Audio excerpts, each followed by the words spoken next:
kubw'umugambi PAD-MPR igisata c'igororero ry'imitsi n'amakonyero kiriko kirakwiragizwa mu gihugu cyose. Ubu abagize ibibazo bakacitura barasubira gutambuka, gukina, bakabandanya imirimo yabo ya misi yose ukuri kwamye.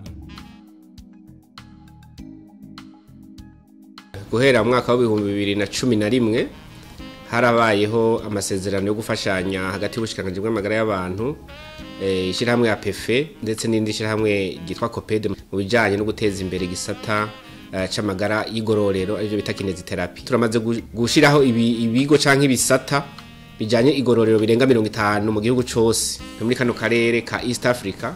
Uburundi buri imbere mu bijanye no guteza imbere igisata cyo kugorora abantu, ibi bita kinésithérapie et Réadaptation. Tumaze gushira ayo masantre mu ntara 16 aho usanga intara imwe ifise isantre imwe canke service imwe canke zibiri zirenga. No muri zo ntara mbere zisigaye twifuza yuko umwaka wa 2027 aho wa mugambi w'ku myaka 5 uzoherera toba hose twamaze kwashika.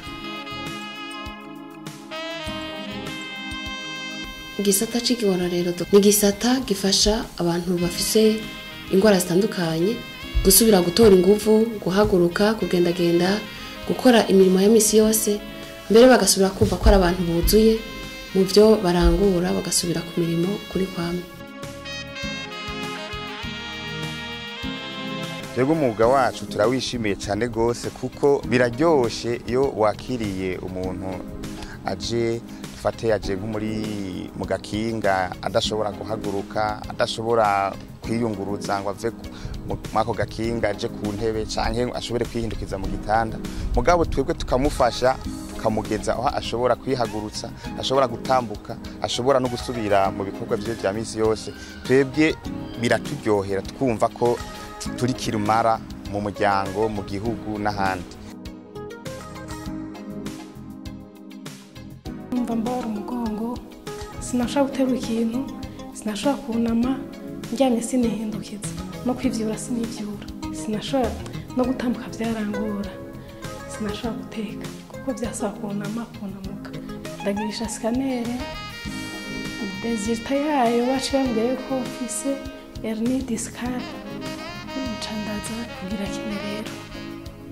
Maze kwitangura ndumva ko buhoro bigenda biraza, uko iminsi igenda rero numva byaheze, buri numva meze neza.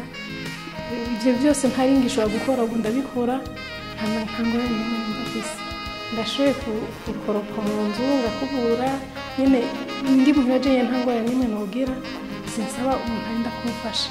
Ari byose ndavyikorera, ibyo guterura byose, guterura amazi byose ndavyikorera muri sawa.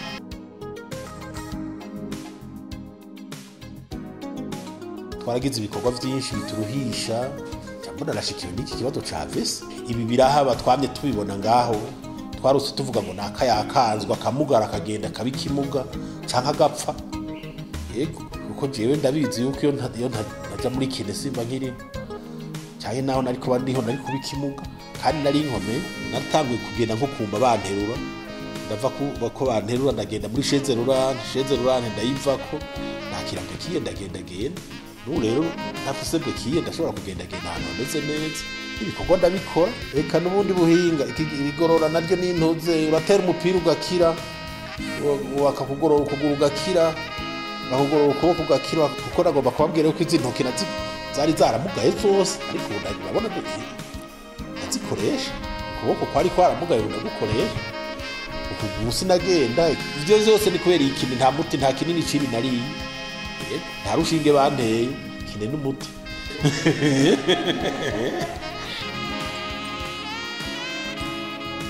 Notre objectif, c'est de renforcer la réadaptation dans le système de santé du Burundi, parce que les besoins en réadaptation sont très grands dans ce domaine. Et c'est pourquoi, avec le ministère de la Santé publique et de la lutte contre le sida et avec l'ONG COPED, nous avons formé des kinésithérapeutes, nous avons équipé les hôpitaux dans tout le pays et nous avons favorisé le développement de la kinésithérapie à travers tout le territoire.